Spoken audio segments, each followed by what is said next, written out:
আসসালামু আলাইকুম রহমতুল্লাহ। বিসমিল্লাহির রহমানির রহিম। সুপ্রিয় নবম ও দশম শ্রেণীর শিক্ষার্থী, ফারুক স্যার এমএসসি ইউটিউব চ্যানেলের পক্ষ থেকে তোমাদের সবাইকে জানাই আন্তরিক সালাম ও শুভেচ্ছা। আজ আমি তোমাদের উচ্চতর গণিতের অসীম ধারা থেকে একটি সমস্যা নিয়ে হাজির হয়েছি। তো তোমরা একটু ভালো করে খেয়াল করো। আমি সংক্ষেপে এটা তোমাদের বোঝানোর চেষ্টা করব। যদিও এই সমস্যাগুলো বুঝতে হলে আমাদের কিছু বেসিক জানার খুবই দরকার ছিল, কিন্তু বেসিকটা যেহেতু আমরা জানতে পারিনি, বেসিক নিয়ে আমি একটা ক্লাস নিয়ে আসবো আগামীতে। তবে আজকে শর্টকাট করে তোমাদের এই সমস্যাটা সমাধান করে দিচ্ছি। একটু মনোযোগ সহকারে খেয়াল করো। এখানে দেখো একটা ধারা দেওয়া আছে।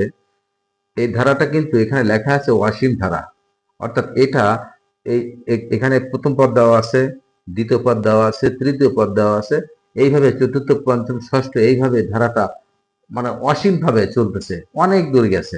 তো এই সব তো লেখা সম্ভব না, বিধায় আমরা এখানে তিনটা লিখে এই সমাধান করব। তো এখানে কোয়াদাগে কি বলছে একটু খেয়াল করি। কোয়াদাগে বলছে x=2 হলে ধারাটির সাধারণ অনুপাত নির্ণয় করো। তো সাধারণ অনুপাত নির্ণয় করার ক্ষেত্রে আমাদের একটা বিষয় খেয়াল করতে হবে যে সাধারণ অনুপাতটা কি। সাধারণ অনুপাতটা হচ্ছে আমাদের কোনো ধারার দ্বিতীয় পদ থেকে প্রথম পদ ভাগ করতে হবে। আমি আবারও বলি, সাধারণ অনুপাত যদি বের করতে চাই তাহলে দ্বিতীয় পদকে আমরা প্রথম পদ দিয়ে ভাগ করব, আবার কখনো কখনো তৃতীয় পদকে দ্বিতীয় পদ দিয়ে ভাগ করব। এইভাবে পরেরটাকে আগেরটা দিয়ে ভাগ করলে আমরা সাধারণ অনুপাত পেয়ে যাব।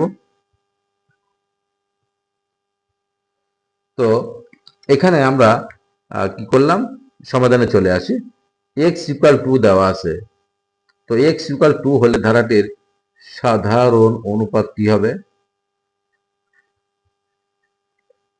সাধারণ অনুপাত হলো, আমরা এটা লিখে নেই। দেখো 1/x+1। তো x এর মানটা আমরা এখানে 2 বসিয়ে দেবো, তাহলে 2+1। এখানেও তাই, 1/x এর জায়গায় আমরা 2 বসিয়ে দেবো, আর 1 আছে 1 দিলাম, তার একটা হোল স্কোয়ার দিলাম। এবার এখানে আছে 1/x+1, তাহলে 2+1 দিয়ে তাকে হোল কিউব করে দিলাম, প্লাস এইভাবে চলতে আছে অসীম ভাবে। এবার আমরা দেখি ক্যালকুলেশন করে কি আসে। 1/2+1 তাহলে 3 হলো। এখানে হলো 1/2+1 মানে 3, তার উপরে একটা স্কোয়ার হবে। এখানে হবে 1/2+1 মানে 3, তার উপরে একটা কিউব হবে, প্লাস এভাবে চলতে থাকবে। তো দেখো এখানে এটাকে আরো একটু ভাঙিয়ে নিই। 1+3 প্লাস 1/3 স্কোয়ারকে আমরা ভাঙালে পাই 9, আর 1/3 কিউবকে ভাঙালে পাবো 27, প্লাস এভাবে চলতে থাকবে। তো দেখো এখানে আমরা প্রথম পদ কি পেয়েছি। প্রথম পদ এখানে পেয়েছি 1/3, আর দ্বিতীয় পদ পেয়েছি 1/9। এখন সাধারণ অনুপাত বের করতে গেলে আমাদের কি করতে হবে? তো তার আগে আমি লিখে নেই যে এখানে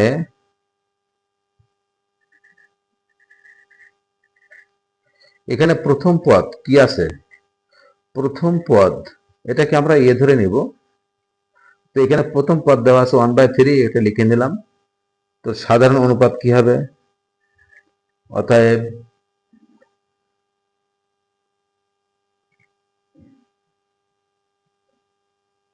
অতএব সাধারণ অনুপাত, এটাকে আমরা আর দিয়ে প্রকাশ করি। তো সাধারণ অনুপাত বের করার ক্ষেত্রে আমাদের দ্বিতীয় পদটা আগে লিখতে হবে, 1/9, তাকে প্রথম পদ দিয়ে ভাগ করতে হবে, তার মানে এটাকে নিচে লিখতে হবে। এবার 1/9 উপরেরটা লিখে নিলাম, আর নিচে 1/3 ছিল, এটাকে ডান পাশে গুণ করে দিলাম। যখনই গুণ করে দেবো তখন 3টা উপরে যাবে, 1টা নিচে আসবে। এখন 3 কেটে দিলাম 1, 9কে 3 দিয়ে কাটলাম, 3 হলো। তাহলে এখানে টোটাল কি থাকলো? 1 1কে 1, নিচে 3 1কে 3। এই যে 1/3 পেয়েছি, এটা হচ্ছে আমাদের সাধারণ অনুপাত বা আর এর মান পেয়েছি। এখন এটা কিন্তু আমাদের একটা সলিউশন হয়ে গেছে। কোয়া দাগে যে x=2 হলে ধারাটির সাধারণ অনুপাত নির্ণয় করো। তো সাধারণ অনুপাত কিন্তু আমরা 1/3 পেয়েছি, অর্থাৎ উত্তর লিখবো কি, আমরা উত্তরটা লিখবো, অতএব সাধারণ অনুপাত ধারা আমি লিখলাম না,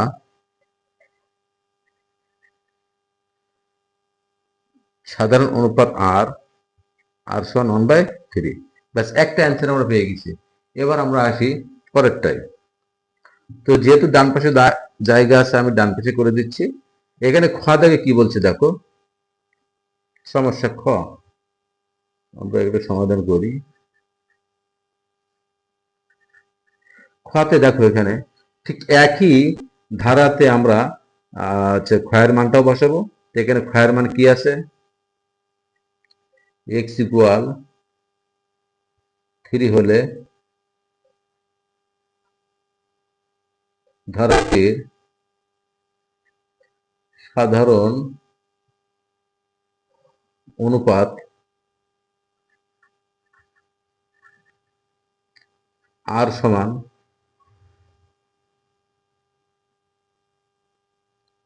অনুপাত হলো, আচ্ছা, তো এখানে আমরা ওই ধারাটা আমরা x এর মান 3 বসিয়ে দিই।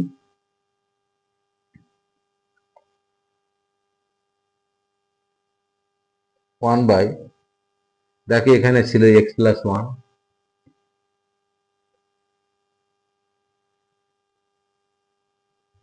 ওয়ান বাই এক্স, এক্স এর মান এখানে 3 বসিয়ে দিচ্ছি।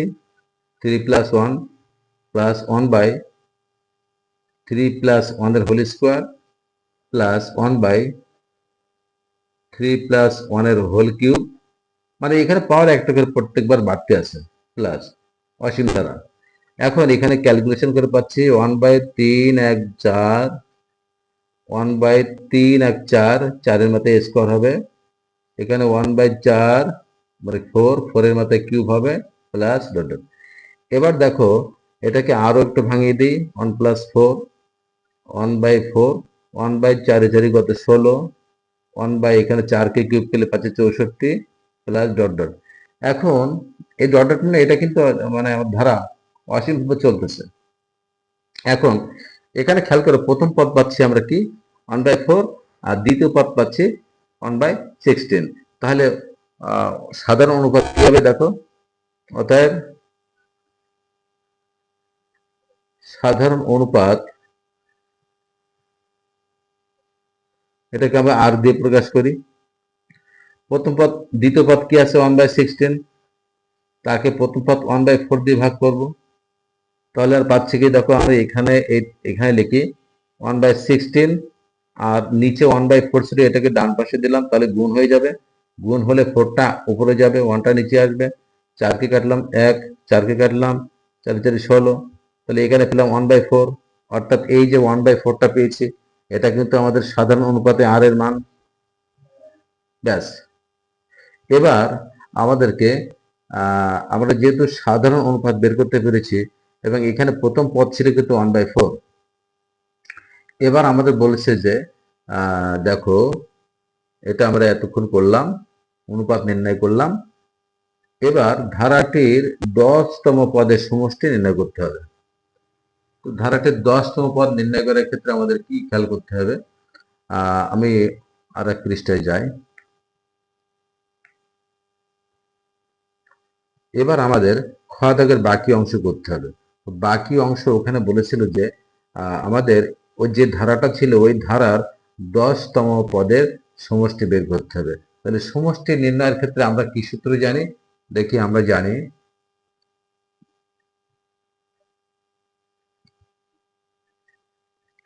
n-তম পদের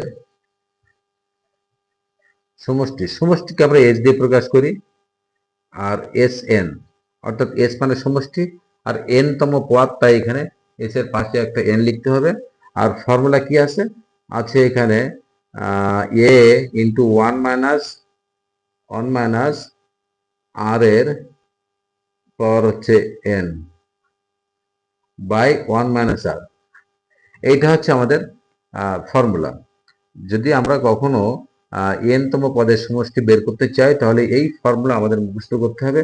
এখন অর্থাৎ n এর জায়গায় আমাদের প্রশ্নে বলছে যে 10তম পদের মান বের করতে হবে। তো আমরা তাহলে লিখলাম 10তম পদ পদের সমষ্টি এস 10 কি আসলো এ এ হচ্ছে প্রথম পদ। তো ওই প্রথম পদ আমাদের কি ছিল? ছিল 1/4, লিখলাম 1/4।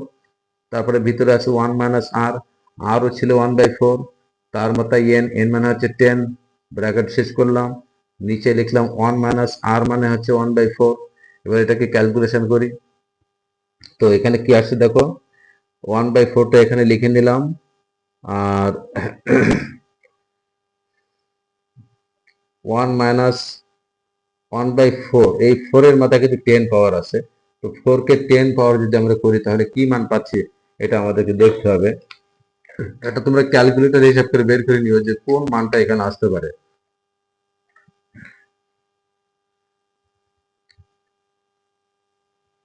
তো আমি এটা ক্যালকুলেটর হিসাব করে নিয়েছি যে 4 কে যদি পাওয়ার 10 দিয়ে হিসাব করা হয় তাহলে মান পাচ্ছি আমরা 1048567, এই মানটা পাচ্ছি। তোমরা এই 4 কে 10 পাওয়ার দিয়ে হিসাব করে নিও। ব্র্যাকেট শেষ করে দিলাম। নিচে আছে, এখানে দেখো এখানে 1 আছে, 1 এর নিচে একটা 1 ধরে নিচ্ছি।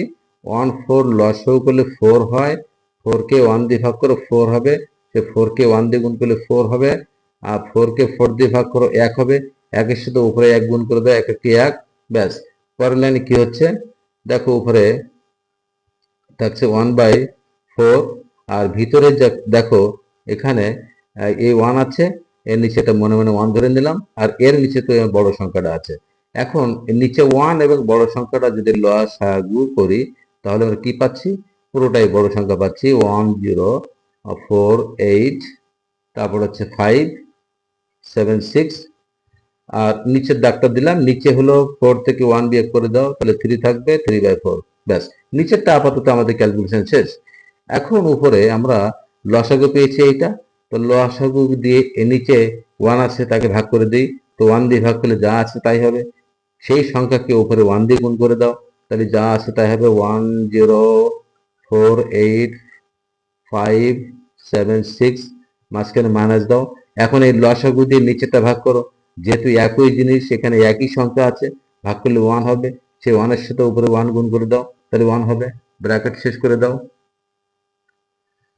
এবার আমরা কি পাচ্ছি দেখো, এখানে এই 1/4টা লিখলাম এখানে। এখানে এই যে সংখ্যাটা আছে বড় সংখ্যাটা, এ থেকে 1 বিয়োগ করলে কি হবে?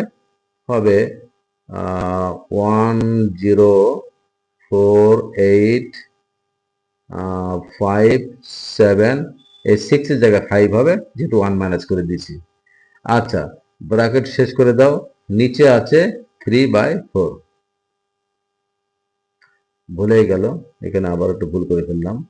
পরের লাইন হচ্ছে 1/4, এখানে নিচে আছে 104856, আর উপরে বিয়োগ করে দিলে থাকবে 10485775, আর নিচে আছে 3/4। এখন এইটাকে আমরা একটা কাজ করতে পারি, ব্র্যাকেটটা এখানে শেষ করে দিই, যেহেতু ব্র্যাকেট দিয়ে ফেলছি। এবার আমরা উপরের পার্টটাকে উপরে লিখি 1/4, আর এটাকে যদি আমরা এটা দিয়ে ভাগ করি তাহলে কি পাবো? এটাকে আমরা ক্যালকুলেটর হিসাব করে দেখো, উপরেরটা যেটা আছে আমরা সব লিখে নিয়েছি এখানে, আর নিচে ছিল 3/4, এটাকে উপরে তুলে দিলাম, গুণ হয়ে গেল, আর গুণ হয়ে গেলে 4টা যাবে উপরে, আর এই 3টা আসবে নিচে। এখন এই 4 কেটে দাও, দেওয়ার পরে আমাদের কি আসবে দেখি।